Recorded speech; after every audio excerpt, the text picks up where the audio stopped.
Good evening, Brian. It's Thursday, and that means it's time for Thursday Top 5. So as you know, over the last couple of years, I've sort of gotten into stationery and pens and fountain pens and paper and notebooks and all of those things, and I just figured that, we use those analog tools all the time in our lives, so it should be something that we enjoy using. We should get, enjoyment out of the act of using it instead of just using whatever is handy.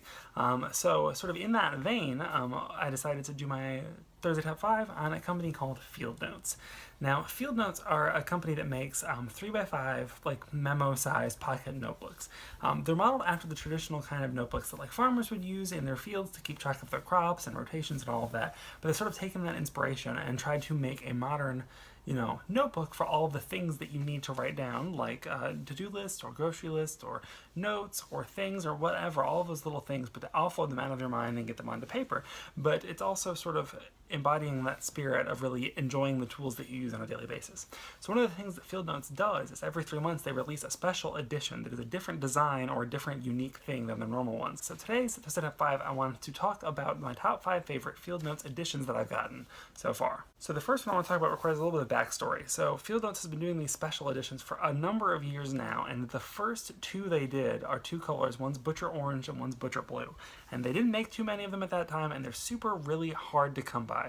And so last year, to thank all of their subscription members for supporting their company, they did special reprints of the Butcher Orange and Butcher Blue, but they customized it for each subscriber with their name.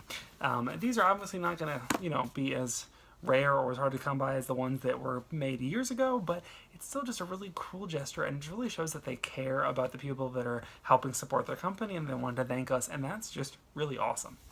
The next one I want to talk about is a little hard to explain on the video, but I'm going to try. It's called Snowblind. Now you'll notice this book is entirely stark white, and then the cover, you can't really tell, but it's like a shiny, glistening, phosphorescent printing. The inside is white, there's very light gray, and then light blue printing. The cool thing about this edition, Brian, is when you get this out in the sun, all of the white turns light blue. So it sort of is reminiscent of ice and snow and the glistening color of snow in the winter, and it just perfectly embodies the way that winter looks, and plus the fact that it's color changing is just really cool. The next one is sort of a set. Now normal subscribers normal people that bought it only got 3, but the subscribers got 4, but it's modeled after the moon. My 4th one is being used right now. But you can see the front has different phases of the moon. The back has an imprint of the far side of the moon. But the cool thing is this is cut out. The moon's on the inside, and then each one has the moon on the inside, and then the cutout of whatever. Oh, well, that one's the new moon, so there's nothing there. But, and it's, dark gray and black, and it's modeled after the moon, and there's moon facts on the inside, and this is just a really unique, really cool designed thing, and so I got excited by that one. The next one I'll talk about is called Byline. This is modeled after stereotypical reporter's notebooks. You can see how it's much taller, and it opens from the top so that you can take notes. But one of the cool things about this is they decided to use a thicker paper in this one, Brian, and it's much smoother, but it's also much better for the highly saturated fountain pen inks that I use a lot, so that's one of the reasons that I really like it. Plus, it's just a very unique design.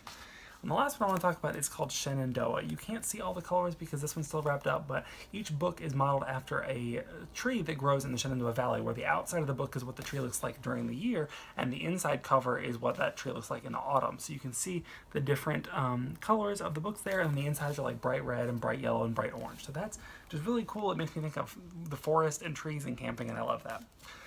So that's it for the Thursday Top 5. Brian, my time's running a little bit short, but what do you think about this? Would you ever get into notebooks and things like that? I look forward to seeing your video tomorrow, and have a good night.